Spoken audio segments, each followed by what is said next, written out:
ఉదయకిరణ్ చనిపోయినాడు, ఒక బ్రాహ్మణ కుమారుడు. అతను ఏ విధంగా చనిపోయినాడు? కర్ణుడి చావుకి 16 లక్ష కారణాలు అన్నట్లు ఒక ఎమర్జింగ్ హీరోగా వచ్చిన ఉదయకిరణ్ని ఒక స్టార్ అనే ఆయన నా అల్లుని చేసుకుంటా, నా వారసుడు అని చెప్పేసి తన కూతురికి పెళ్లి చేస్తా అన్నాడు. నిశ్చితార్థం అన్నాడు. ఒక డమ్మీ క్యాండిడేట్ క్రియేట్ చేసి అమ్మాయి పెళ్లి చేసుకుంది, లవ్ చేసింది కాబట్టి అబ్బాయి నేను పెళ్లి చేసుకుని అన్నాడు. దెబ్బతో అతని కెరీర్ లైఫ్నే నాశనం చేసినాడు. అక్కడితో ఊరుకోలేదు. అతను ఏ సినిమా తీసినా విడుదలకుండా కష్టాలు. బిగ్ 4 అంటే ఆ 4 కుటుంబాలు, సినిమాలు 4 కుటుంబాలు కాకుండా తమిళనాడులో కూడా ఏ సినిమా రానియకుండా చేశాడు.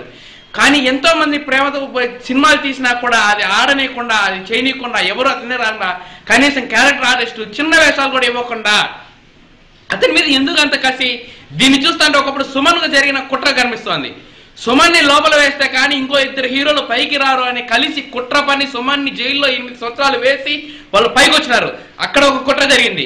ఇప్పుడు అదే విధంగా ఇక్కడ ఉదయకిరణ్ మీద కుట్ర జరిగింది. అతని పరోక్షంగా చావుకి కారణం ఆ స్టార్ అని చెప్పుకునే మామ అల్లుడు.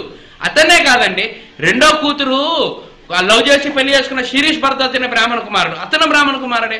కక్ష కట్టినట్టున్నాడు ఏం బ్రాహ్మణ కులం మీద ఈ మా స్టార్ అనేవాడు. అది ఏమో ఆయన ఉద్దేశం నాకు అర్థం కావడం లేదు. అతన్ని కూడా ఏది పోయి పెళ్లి చేసుకున్నారు, 1 సంవత్సరం మంది బిడ్డగాన తర్వాత వరకట్నం కేసు అంట. నువ్వు నీ తమ్ముడు మొదటి పిల్లని విడుదల కావాలంటే 2 కోట్లు ఇచ్చేసినాడు, రెండో పిల్లని విడాకులు ఇచ్చి 40 కోట్లు ఇచ్చి విడాకులు తీసుకున్నాడు. నీ దగ్గర కట్నం ఇచ్చేదానికి డబ్బులు లేదా? దీన్ని నవ్వితే ఎవరైనా సిగ్గుతో నవ్విపోదురు కాక కట్నం కేసు పెడతావు రెండో అల్లుడి మీద. వాడు ఏ రోజు సూసైడ్ చేసుకునేటట్టున్నాడు. అంటే విడాకులు రాలేదు కాబట్టి సూసైడ్ లేదు, విడాకులు వచ్చేస్తే వాడిని కూడా సూసైడ్ చేపించేస్తావా? ఇదేనా నీ దుర్మార్గం? ఇక్కడంతా మీ జాతి చూస్తుంటే మానవ జాతి లాగా లేదు. కుక్కలు కోతుల జాతి మేలు. మీ సినిమా లోకమే తోడేలు జాతి. తోడేలు గుంపు పోతే, ఆహారం దొరక్కపోతే తనలో ఉండే వీక్గా ఉండే తోడేళ్ళని కొరికి చంపి తినేస్తాయి. ఈ విధంగా తోడేలు జాతి మీ సినిమా లోకంలో ఉంది. ఎంతమంది నిర్భాగ్యులైపోతున్నారు సినిమా లోకంలోకి వచ్చి, ఎంతమంది నాశనం అయిపోతున్నారు. మీ కుటుంబాలు బాగుండాలి, నీ మనోడు బాగాలి, నీ అల్లుడు బాగుండాలి, నీ తమ్ముడు బాగుండాలి, మొత్తం నీ వంశమే నా దారిద్రం.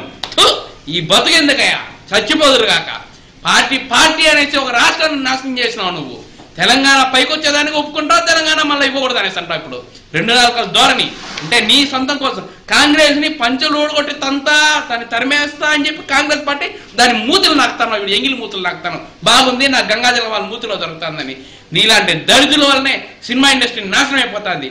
ఇటువంటి దరిద్రులు సినిమా ఇండస్ట్రీ నుంచి తరిగొట్టండి.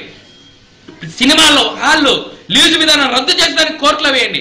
సినిమా హాళ్ళు వాళ్ళు మెయింటైన్ చేసుకున్న వాళ్ళు ఒక్క థియేటర్ ఒకరి పేరు మీదే ఉండాలి. 2 థియేటర్లు 3 థియేటర్లు మించి లీజు ఎవరికి ఇవ్వకూడదు. ఒక సంస్థ పేరుతో లీజులు ఇవ్వకూడదు.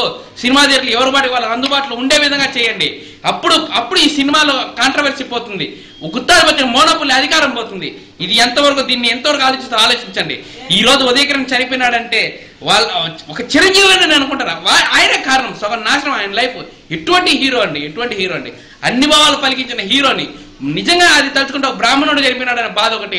పోనీ 2 రోజుల నుండి బ్రాహ్మణుడు లవ్ మ్యారేజ్ చేసుకుని 2వ కూతురుని చేసుకుని నీ వంశమేమి వంశం అయ్యా? దిక్కుమాల వంశం. నీ మామ ఎట్టా మా వంశాన్ని బ్రాహ్మణ కులాన్ని భ్రష్టుపట్టిస్తున్నావు నువ్వు. 2 రోజుల నుండి ఏం చేస్తావో నాకు భయం వేస్తుంది. అబ్బాయి ఉన్నాడా చంపేయినావు నువ్వు దిక్కుమాలది. నాకు అర్థం కావడం లేదు. ఇంత దుర్మార్గమా? అసలు ఇంత అన్యాయం ఎక్కడైనా ఉంటుందా? ఇటువంటి దుర్మార్గమైన సినిమా లోకం పోవాలి. సాటి తమిళనాడు చూడండి, ఎంతమంది చిన్న హీరోలు వస్తున్నారు. 8 కోట్లు తెచ్చిన సినిమా 50 కోట్లు సంపాదించిన ఒక సినిమా లోకం ఉంది అక్కడ. దాని సిగ్గు తెచ్చుకోండి. ఇది ఒక తెలుగు సినిమా లోకము, తోడేళ్ల లోకము. దయచేసి ఈ సినిమాలు ఎప్పుడు ఫెయిల్యూర్ అయిపోవాలా? పైరసీ పెరిగిపోయి సినిమాలే నాశనం అయిపోవాలా? పెద్ద హీరోలు సినిమాలు నాశనం అయిపోవాలా? అందరి శవాల మీద పప్పుల వల్ల ఏరుకుంటున్నాడు. నువ్వు న్యూరో చక్రవర్తి హిట్లర్ కన్నా దుర్మార్గుడివి. నువ్వు రోమ్ తగలబడుతుంటే నీరో చక్రవర్తి ఫిడేల్ వాయించుకున్నట్టు ఎంతమందిని నాశనం చేసాయా నువ్వు నీ సినిమాలు పైకి రావాలని చూస్తావు. నీవు, నీ వంశం, నీ మనోడు, నీ తాత, ఇదేనా లోకము? చెయ్యి. ఈ దరిద్రం మానేయండి. రాజకీయాలలాగా వంశం చల్లగా మీ వంశం అది చాలని మన రాజకీయ దేశ ప్రజలను మోసం చేస్తున్నాం. ఈ మోసం ఎప్పటికైనా వినాలి. ఉదయకిరణ్ ఆత్మకు శాంతి కలగాలి.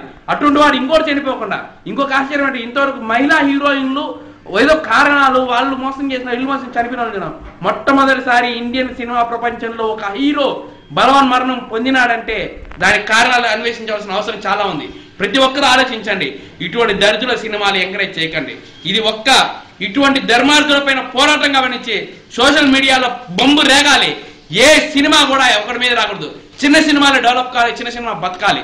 ఇటువంటి బ్రాహ్మణ కుమారుల్ని నాశనం చేసిన వాడు బ్రహ్మహత్య పథకం చుట్టుకొని ఈ శిరీష్ భరద్వాజ్ని నీ పశ్చాత్తాపం తెలుసుకొని నీ రెండో అల్లుడు శిరీష్ భరద్వాజ్ దగ్గరికి వాడిని కాపాడు, వాడిని ఇంటల్లుడుగా స్వీకరించు, నీలో తప్పులేదు నిరూపించుకో, లేదా దంజం పెట్టుకొని చెప్తాను నేను బాబునాడు. కానీ బ్రహ్మహత్య పాతక చుట్టుకొని భ్రష్టు పట్టి సర్వనాశనమై నిష్ఠకృష్ట అష్టుగా చచ్చిపోతావు. ఇది నా శాపం, తప్పదు. ఇది నా ఒక్క శాపం, బ్రాహ్మణ కుల శాపం నీకు తగులుతుంది. ఆలోచించుకో. స్టారు మెగాస్టార్ అని చెప్పిన దుర్మార్గుడా, నీ ఇంటి నుంచి నువ్వు ఏమి చేయి, ఊర్లో రక్తం తీసుకొని ఏదో సేవలు చేస్తా అని చెప్పుకునేది కాదు. నిజంగా నువ్వు ఇంటి నుంచి సమన్యాయం పాటించు, సామాజిక ధర్మం చూపించు, సామాజిక న్యాయం చేయి.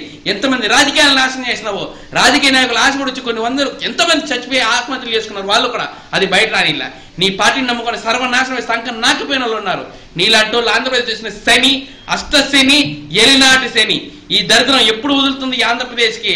నీలాంటోడు రాజకీయాల సినిమా తప్పుకున్నప్పుడే సర్వనాశనమైన ఈ ఆంధ్రప్రదేశ్ మళ్ళా బాగుపడుతుందని నిజంగా దేవుణ్ణి కోరుకుంటూ, నిజంగా గనక నాది తప్పైతే నేను సర్వనాశనం అవుదుగాక, నేను మాట్లాడిన దాంట్లో నీది తప్పైతే ఈ క్షణం నుంచే నీ డౌన్మెంట్, నీ సర్వనాశనం మొదలవుతుందని గాయత్రి మాత సాక్షిగా చెప్తాను. జై హింద్, జై భారత్.